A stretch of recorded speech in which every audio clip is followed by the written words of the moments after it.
She's the pushy broad from the Bronx, New York. Follow her voice, a stray dog is nice. She's the pushy broad from the Bronx, oh yeah.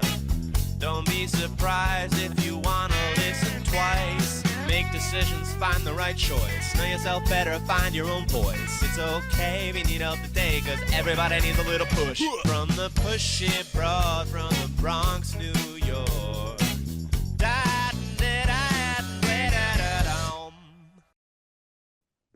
Good morning and welcome, Transformation Talk Network listeners. My name is Stewart and I am the pushy broad from the Bronx. Welcome to my show, Recovery Recharged, where we share advice and support from experts in the field of addiction, recovery, and life. I am so delighted to bring this guest to you today because you're going to remember this show. He is a wonderful friend of mine. I was just talking before we started and reminded him that he's been with us for 7 times over the years. I know this gentleman since the beginning of 2021, and he is here today with me to talk to you about building a brighter year ahead. Let me tell you a little something about Andrew Capp. He's best known for his perennial best-selling book, The Last Law of Attraction book you'll ever need to read. And he was so right by that title because I haven't read another book like that since. He sold over 100,000 copies and he's garnering thousands of 5-star reviews. He challenged himself to continue and write a book that gives readers just as much value and action step for improving their lives called Just Feel Good. That has come out and done successfully very, very well. But I have him here because I'm selfish. I want to be able to end the year on a really positive note. So he spends time with me in December, like he did last year, really lifting us up for the new year. And I know all of us really need lifting as we go forward. When we approach a new year, it's always time to think about self improvement and setting goals. But how do we make sure that this year is different? How do we build a year that's not only better, but fulfilling and joyful? So that's what we're going to talk about today as the Pushy Broad from the Bronx, Recovery Recharged, welcomes my special guest, Andrew Capp. Good morning, Andrew. How are Good you? morning, Owen. Thank you so much for having me. I can't believe we're at 7 times now, and I can't believe it's been since 2021. It speaks a lot for how grateful I am to know you because when time flies in that way, you know that you have a great relationship with someone. I understand. And I cannot thank you enough. And this is all the gushing we're going to do because then we're going to get into it. But I can't thank you enough for truly changing my life. You know, I saw that movie Wicked and that wonderful song I have been changed for good. And I can honestly tell you the moment that someone introduced that book to me, the last law of attraction book you'll ever need to read, I have been changed for good. And I have given it to all of my recovery clients because I think it's required reading. And if it's not the LOA book, then it's the Just Feel Good book. And you need to go out and put Just Feel Good in your stocking stuffer, Andrew Capp, KAP, because it will truly change your life. So Mm. tell me, because I'm struggling, dude, why should people feel optimistic about this coming year? Or Mhm. should they be worried? Because I'm a little worried. So there's so many different ways of looking at this. The first one being you want to be, if nothing, like there's actually is a good reason to be optimistic, but let's pretend there isn't for a second. You want to be optimistic from a strategic point of view, meaning if you're wallowing, if you're worried, if you're put yourself in that negative state, you are yourself reinforcing things for going wrong. You are self-reinforcing, noticing when things are bad. You're reinforcing talking yourself out of taking proactive action for yourself. But even if it wasn't strategically a very wise choice, I'm a huge proponent of kind of taking like a 30,000 foot view of life every now and then because I think, even when we're in the middle of, a dark moment in our lives or a challenge, if we're able to give ourselves permission to expand out and look, we see that everything is cyclical. there's an ebb and flow, and actually the ebb and flow, even for someone who has like a quote unquote good life, they have ups and downs too. It's simply that they've been so proactive in how they handle their life that their ups are higher and their lows are not as low. But everyone has ups and downs. So if you can look back on just the past couple of years and look at the cycle and say, okay, this time was easier, this time was better, it's basically letting you know that it is inevitable that things will get better. And if you're not feeling that right now, you're simply in a, we had a conversation about this, what I like to call the cycle of suck, where you're just at that point where it's like, it's your term. You're the one that gave it to me. It's basically you're at that point in the cycle where it's like, okay, I am not happy right now, but you're on a wheel. The wheel is turning there, and the beauty of it is by your strategic choice to think and look forward, you're actually going to spin that wheel faster and smoother in the direction of more positivity for yourself. So everything changes. This too shall pass. Yeah. Yes. And I know Oh, that's oversimplified, but it's sometimes things, and it's also cliche. And cliches are cliche because they're true. You would not have said, like, cliches aren't something where somebody tells a lie and then someone agrees with it. Like, okay, let's just push this for all of eternity. It's like, no, it's something that resonates and makes sense because people can look back on their own life experience and say, yeah, that's true. This is true. And again, I'm assuming that a lot of people, they haven't had a bad week. They've had a bad month or a bad year or a bad 2 years. And I'm saying that's good news because that means you're finishing out your cycle of suck. You're not starting it. Although a cycle of suck can really just last 1 week. But if you've really been in the murk of things for a while, that's all the more reason to be optimistic because everything is cyclical. and there's great comfort in that, right? And we understand that, it will take some time, but things will move into a new cycle. And I'm so glad you gave me credit for my term cycle of suck, because that's how I always saw it to be. I see it as that mouse on that wheel that is constantly spinning, trying to get ahead and never being able to get off. So, how do we break that cycle? How do we get off the wheel? Well, a couple things. First of all, once we know it's a wheel, all of a sudden, when the wheel turns towards us, we're not unprepared. And it isn't something that knocks us off the wheel temporarily. But more again, I'm more about being proactive in the sense the wisest thing that people can do, in my opinion, is to simply expand their awareness and be willing to kind of look more at the big picture, to be willing to say, even when they're in the middle of a bad point in their life or a bad period or a bad section of it, they can look for positive things. And I'm guaranteeing people, some people don't want to hear this.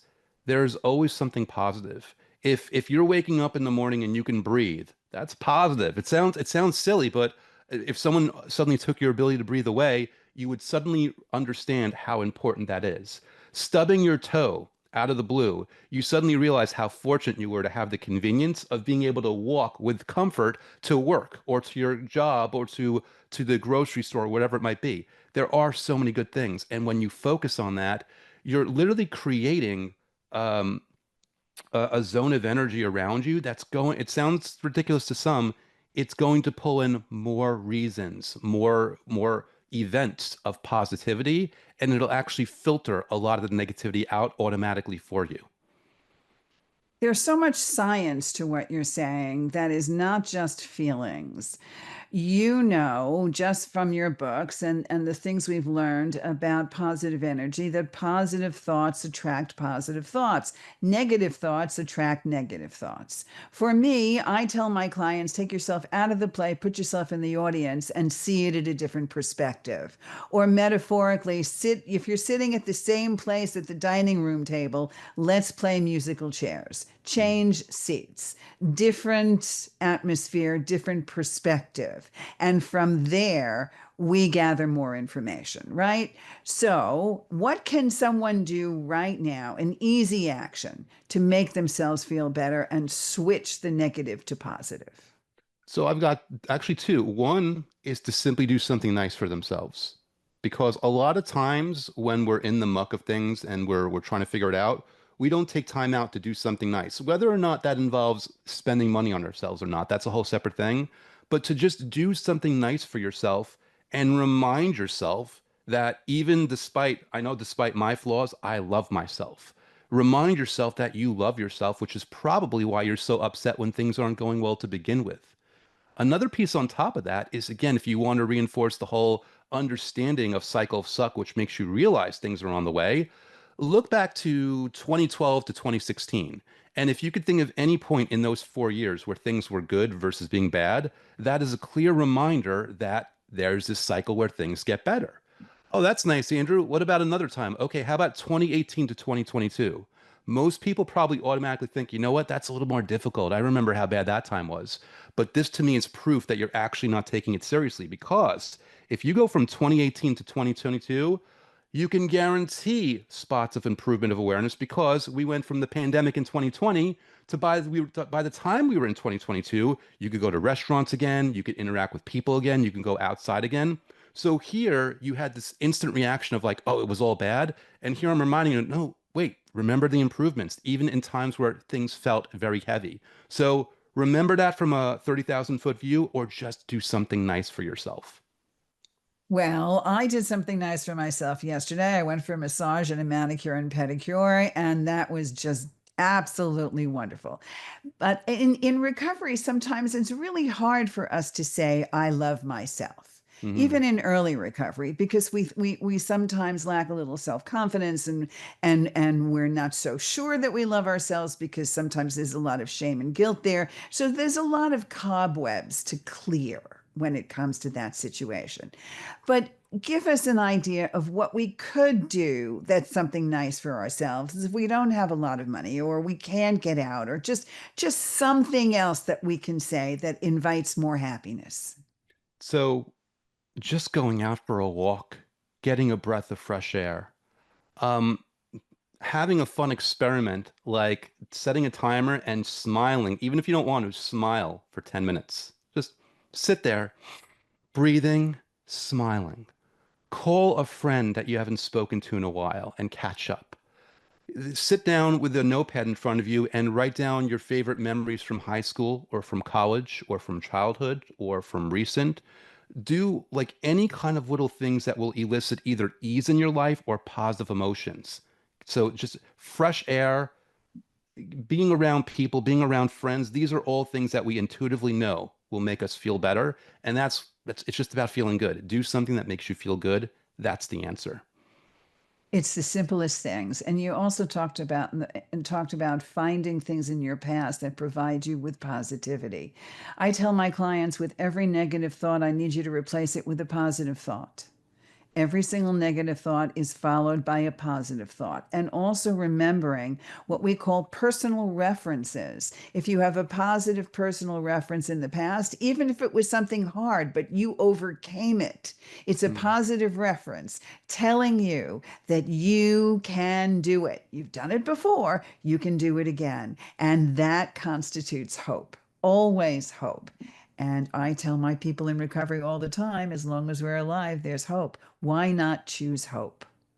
So And let's go a little practically. I want to know if you could wave a magic wand, change anything about the world right now, would you do it? What would it be? Personal or worldly? What? well, it's both personal and worldly at the same time because I'm in this category also. I would elect to enhance, myself included, everyone's internal and external awareness.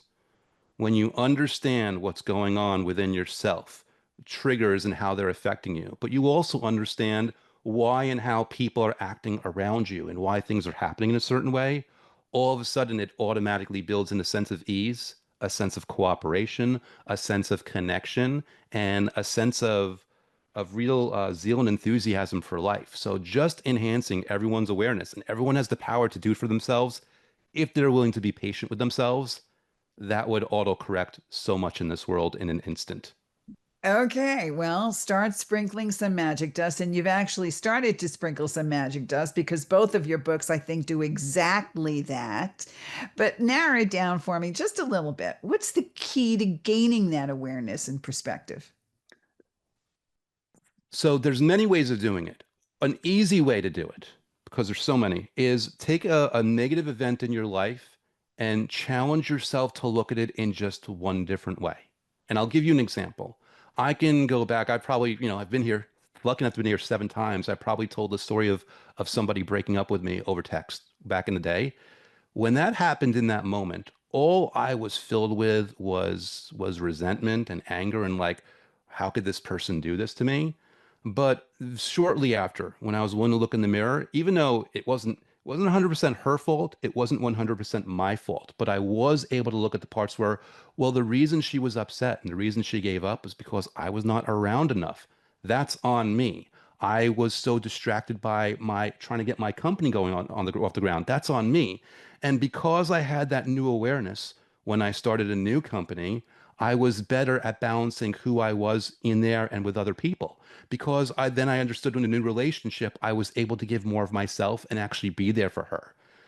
Having that sense of responsibility of where you went wrong without blaming or being angry at yourself, but just being willing to look at it in a different way, all of a sudden, this negative thing or these negative things have happened to you, they take on a new emotional flavor, so to speak. And you could look back on it with a different sense of ease and a different sense of purpose and bring that with you into the next type of event, whether it's a relationship or it's work or whatever that you encounter in your life.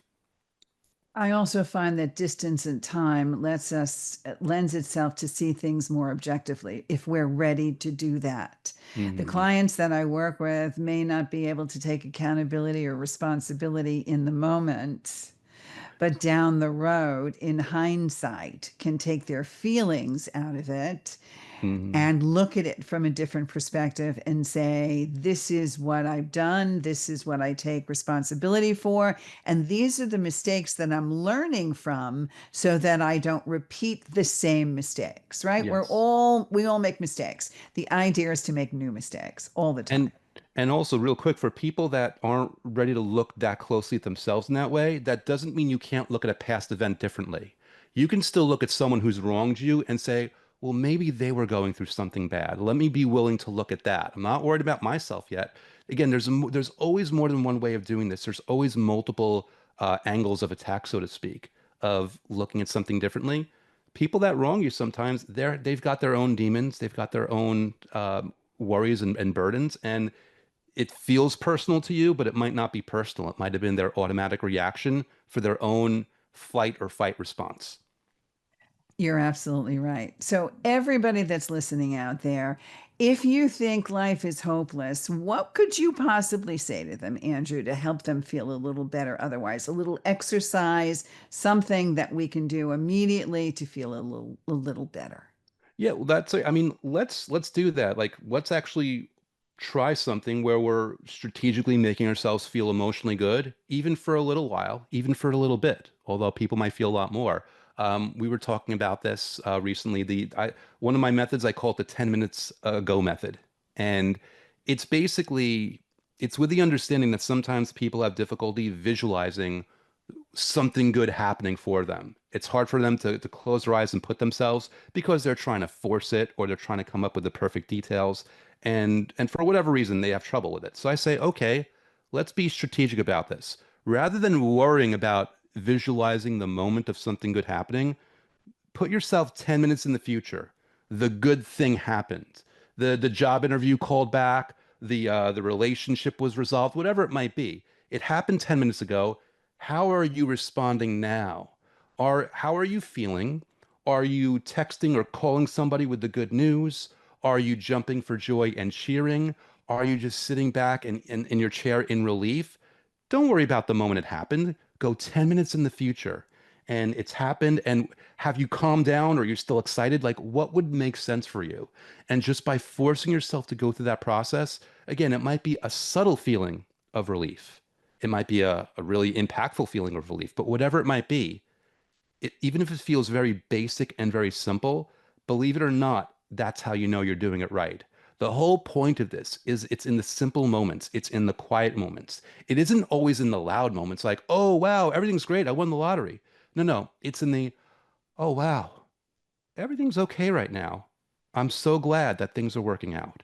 That's the tone that you want to meet right now in this moment. That's getting you wherever you want to go.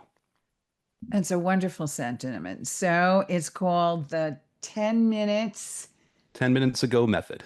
The 10 minutes ago method. All right. So make sure you're doing that, especially over the holidays when you're pressured and you feel like everything has to be perfect and you think the world is kind of spinning out of control. Let's practice this. All right. One more. Let's talk quickly about the time lapse method, and then I want you to talk really quickly about what goes on in December and your program.